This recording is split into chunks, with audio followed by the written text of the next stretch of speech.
बच्चों इस क्वेश्चन को करने से पहले आप ये बताइए, फोर्स बिटवीन पैरेलल वायर्स आपको याद है? Force between two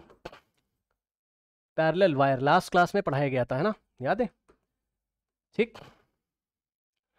last class में आपको पढ़ाया गया था। ये इस तरीके से मान लीजिए, एक वायर मेरे पास ऐसी है और एक वायर ऐसी है, करंट सेम डायरेक्शन में होता है, अट्रैक्शन अपोजिट डायरेक्शन में तो रिपल्शन। इसमें अगर करंट I1 फ्लो कर रही है, इसमें करंट I2 अगर हमारे पास फ्लो कर रही है, और दोनों के बीच का डिस्टेंस अगर हमारे पास कितना, इन्फिनाइट वायर्स हैं हमारे पास, ठीक है, R डिस्टेंस है, तो फोर्स जो आता था on each wire is equal to force per unit length on each wire जो आता था वो आता था μ0/4 अगर आपको याद हो 2I1 I2 divided by R आता था। इसको अगर आप फिर से सिंप्लीफाई करेंगे, क्योंकि हमने क्लास में 2 से ऊपर नीचे मल्टीप्लाई किया था, 2 1 जा 2 2 जा, तो ये वापस जो आएगा आपके पास वो आ जाएगा μ0I1 I2 अपॉन में 2πr, यही आता था, बताइए। ठीक, यही आता था μ0I1 I2 अपॉन 2πr। ठीक, अब इस क्वेश्चन को पढ़ो बच्चों। ये बताओ, उसने बोला long straight conductor carrying I1 is place in the plane of the ribbon carrying current I2। अब सुनो, ये जो XY प्लेन है, ये जो XY प्लेन है, XY प्लेन में ही एक कंडक्टर रखा है, इसमें करंट I1 जा रहा है, इनफाइनाइट कंडक्टर आपको मान के चलना है। ठीक, संभालिएगा जरा, ठीक है।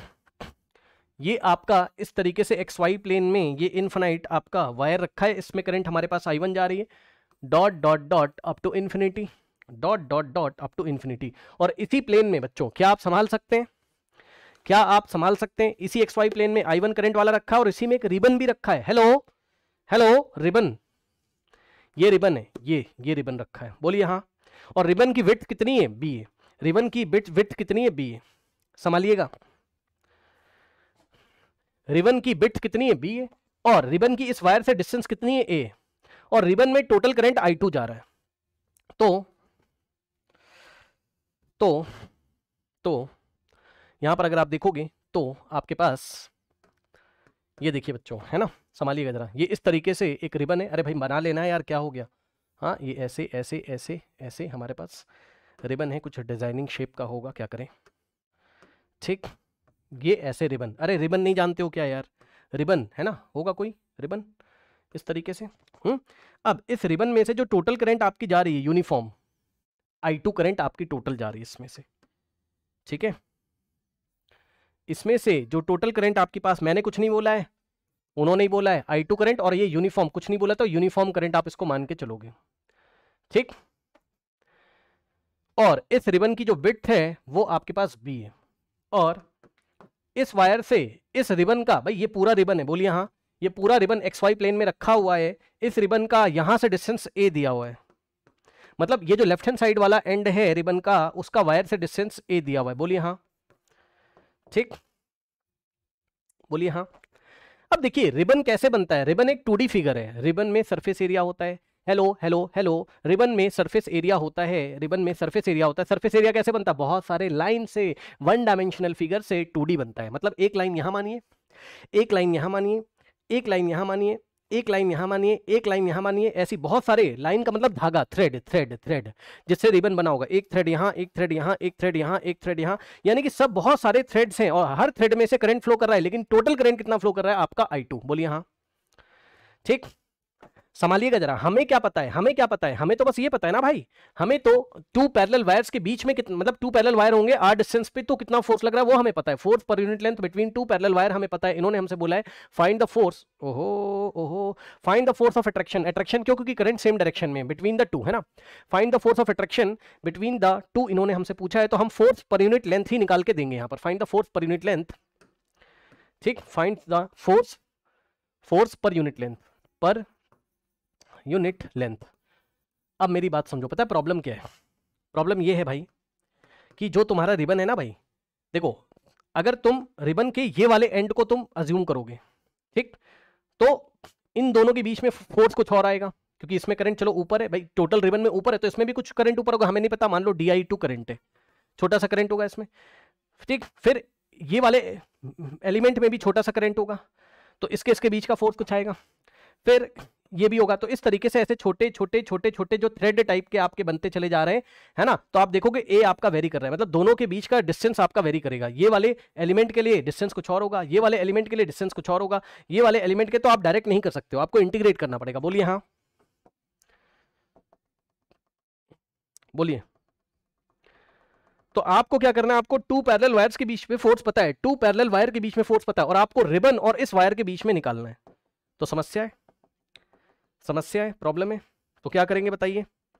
क्या करेंगे? आप तो समझदार हो, आप क्या करेंगे बताइए? हम क्या करेंगे, ये वाले वायर से, जरा संभालना भाई, हम क्या करेंगे ध्यान समझिए, हमने ये वाले वायर से आर डिस्टेंस या एक्स डिस्टेंस पे जाना है, ये इस तरीके से। हाँ, अब आप कैच कर लोगे, अब आपको क्वेश्चन पकड़ में आ रहा होगा। इससे वेरिएबल एक्स हमारा वेरिएबल है, डिस्टेंस पे जाके यहां पे अगर हम एक एलिमेंट ले लें, ये इस तरीके से रिबन का, ये रिबन का अगर हम ये वाला एलिमेंट ले लें जिसकी थिकनेस कितनी है, dx है, बोलिए हाँ, ये ऐसे, ठीक, ये देखिए इसकी जो थिकनेस है वो dx है, ठीक, इसकी थिकनेस कितनी है हमारे पास, dx है, ये वाली, ठीक। यहां से x डिस्टेंस पे जाके ये थिकनेस dx वाला रिबन ले लीजिए, और अगर हम किसी तरीके से इस, ध्यान सुनिए, किसी तरीके से इस थिकनेस dx में कितना करंट फ्लो कर रहा है ये अगर हम निकाल लें, तो इस, क्योंकि ये जो इसकी थिकनेस dx है ये बहुत छोटी होगी, dx टेंड्स टू 0 है ना, dx टेंड्स टू क्या है, 0 है ना लगभग, है ना, 0 नहीं है लेकिन टेंड्स टू 0 है। तो भाई इस dx को आप एक वायर मान सकते हो, बोलो हाँ, हेलो, इस dx थिकनेस को आप एक वायर मान सकते हो। तो ये dx थिकनेस में अगर आप करंट निकाल लिए तो एक वायर ये रहा और एक वायर ये रहा, दोनों के बीच में फोर्स निकाल लेंगे और इंटीग्रेट करेंगे, क्योंकि आपका इंटीग्रेट में लिमिट कहां से कहां लगेगी, आपकी लिमिट आपकी कहां से कहां लगेगी इंटीग्रेशन में, बताइए, x इज इक्वल्स टू, कहां से लेंगे, ये पहला एलिमेंट ये वाले एंड पे आया होगा, यानी कि x is equals to a पे पहला एलिमेंट आया होगा, to x is equals to, फिर एक और एलिमेंट यहां आया होगा, फिर एक और एलिमेंट यहां यहां यहां यहां यहां, और लास्ट एलिमेंट आपका a प्लस b पे आया होगा, बोलिए हाँ।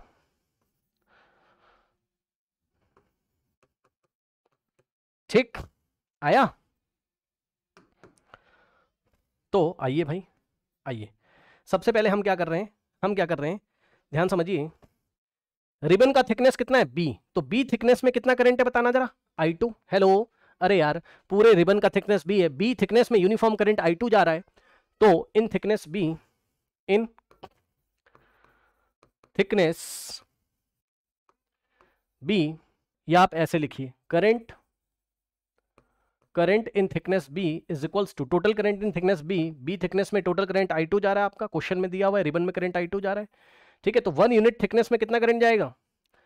इन करंट इन 1 यूनिट थिकनेस, अगर इसकी थिकनेस 1 यूनिट हो जाए तो कितना करंट जाएगा,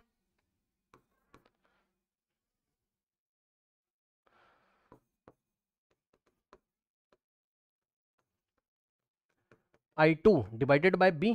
तो ये बताना dx थिकनेस में कितना करंट जाएगा, इस dx थिकनेस में कितना करंट जाएगा, dx से मल्टीप्लाई कर दीजिए, तो current in dx thickness, dx thickness, तो dx थिकनेस में कितना करंट जाएगा आपका, I2 अपॉन में b और इनटू में dx। कोई समस्या बताइए, कोई समस्या नहीं, बस अब आपको करंट पता चल गया। अब आप किसके किसके बीच में देखोगे force, force between, small force between, small force between current I1 वाला वायर, मतलब बिटवीन, मैं डायग्राम बना के तब बता रहा हूं, हम लोग अब किसके किसके बीच में फोर्स देखेंगे, एक तो ये वाला वायर लेंगे I1 वाला, ये ऐसे, ठीक, ये वाला वायर जो कि इन्फिनिटी तक गया था दोनों एंड पे, और वो जो स्मॉल थिकनेस आपकी dx थी उसके बीच में, ये आपका जो दूसरा वायर है इसमें करंट कितना फ्लो कर रहा है, इसमें करंट कितना, भाई ये आपकी वही dx है, वही आपकी dx वाली थिकनेस को हम एक वायर मान रहे हैं ना, और ये भी इन्फिनाइट, मतलब इन्फिनाइट क्या है, इसकी जो भी आपको दिया हुआ लेंथ है ना, रिबन का लेंथ भी है क्या, नहीं लेंथ वेंथ नहीं दिया रिबन का, देख लेते हैं, पढ़ लेते हैं, हम पर यूनिट लेंथ पे निकाल रहे हैं ना, अगर रिबन की लेंथ भी मान लीजिए दी होती तो उस लेंथ से हम लोग मल्टीप्लाई कर देते बाद में आंसर लाके, है ना, अभी हम लोग पर यूनिट लेंथ पे फोर्स निकाल रहे हैं, ठीक। तो ये बताइए कि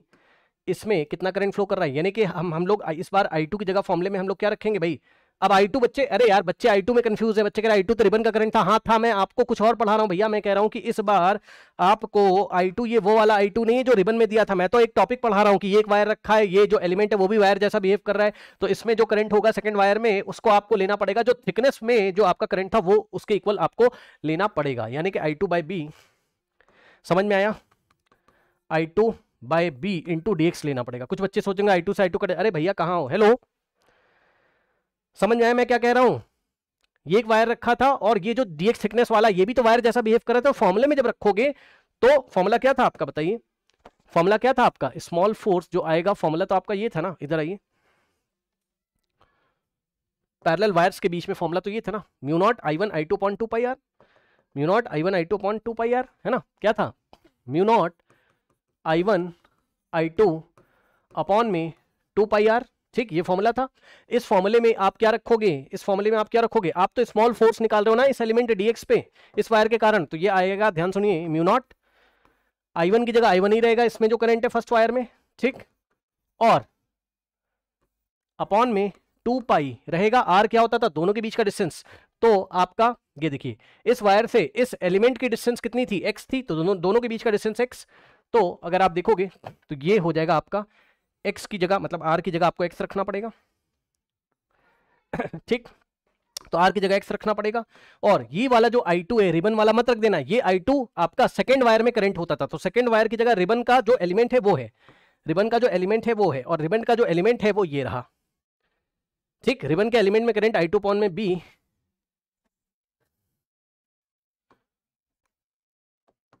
I1 की जगह I1 और I2 की जगह हम लोग क्या रखेंगे, रिबन वाले एलिमेंट में जो करंट है वो हम लोग रखेंगे, that is what I2 upon B dx, ठीक, I2 अपॉन B dx। बताइए पकड़ में आया, पकड़ में आया, जल्दी से बताइए आया मैं क्या कह रहा हूँ, यस। अब यहां से आप आओगे तो आपका आ जाएगा कितना भाई, म्यू नॉट I1, ठीक, I2, ठीक, अपॉन में 2 पाई B नीचे आएगा और इनटू में 1 अपॉन x हम लोग लिख सकते हैं, और dx, अब सुनिए ये तो हमारे पास स्मॉल एलिमेंट dx थिकनेस वाले पे फोर्स आ गया, टोटल फोर्स यदि आप निकालोगे तो आप इंटीग्रेट करोगे, F टोटल, अब ध्यान सुनिएगा, F टोटल अगर आप निकालोगे, ठीक है, F टोटल अगर आप निकालोगे तो जो टोटल फोर्स आएगा, जो total force per unit length है ना सर, पर यूनिट लेंथ आप क्यों बोल रहे हो, रिबन पे जो टोटल फोर्स आएगा पर यूनिट लेंथ, सर आप total force per unit length on the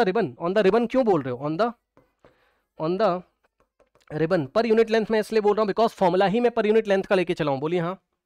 formula ही मैं पर यूनिट लेंथ का लेके चला हूं, ये देखिए F/L, ठीक, ठीक है, ठीक, तो यहां से जो आएगा आपका बच्चों इंटीग्रेट जब इसको आप करेंगे, ठीक, तो आपका mu naught I1 I2 upon 2 pi B constant, mu naught I1 I2 upon 2 pi B आपका कॉन्स्टेंट, और इंटीग्रेशन होगा आपका 1 अपॉन x का, ठीक है, 1 अपॉन x dx, और लिमिट लगेगी, अभी आपको पढ़ाया था लिमिट, अभी आपको मैंने दिखाया था कहां से कहां तक है आपका लिमिट, कहां गया भाई, x is equal to a से a plus B, x is equal to a से a प्लस बी, ठीक, तो लिमिट आपकी लगेगी x is equal to a to a plus B, ठीक, सॉल्व करेंगे तो यहां से हमारे पास आएगा कितना, यस, सॉल्व करेंगे तो यहां से हमारे पास कितना आएगा भाई, चेक करना जरा, F टोटल है ना, अब मैं सॉल्व कर रहा हूं, आइए, mu naught I1 I2 upon में 2 pi B, mu not I1 I2 upon 2 pi B, ठीक, और 1 अपॉन x का log x, तो ln x,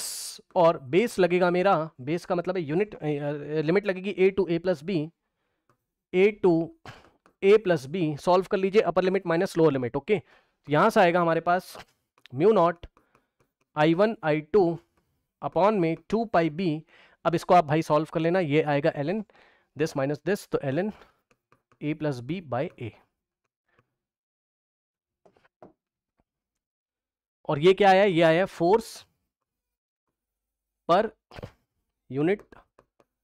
length on the ribbon बोलो या वायर बोलो, ऑन, क्योंकि एक्शन रिएक्शन है ना, रिबन पे जितना पर यूनिट लेंथ लगेगा उतने वायर पे, ऑन पर यूनिट लेंथ ऑन रिबन बोलिए या वायर बोलिए, बोलिए हाँ। अब मेरी बात ध्यान से सुनो, इस क्वेश्चन में आपको रिबन का लेंथ तो नहीं दिया, अगर रिबन का लेंथ दे देता, hello hello hello hello hello, अगर रिबन का लेंथ भी मान लीजिए क्वेश्चन में दे दिया होता, मान लीजिए क्वेश्चन में आपको रिबन का लेंथ भी दे दिया होता ये इस तरीके से, तो हम क्या करते, L से मल्टीप्लाई कर देते, समझे, तब हमारे पास इस रिबन पे टोटल फोर्स आता, आया, बताइए, आया, बताइए, if L is the length of ribbon, then total force on ribbon, तब कितना आता फोर्स हमारे पास, तब इस पूरे को उठा के आपको क्या करना पड़ता है, एल से मल्टीप्लाई करना पड़ता है ना। यहाँ पे ये इस पूरे को उठा के हम लोग एल से मल्टीप्लाई करते हैं। बोलिए हाँ, ठीक, इस तरीके से।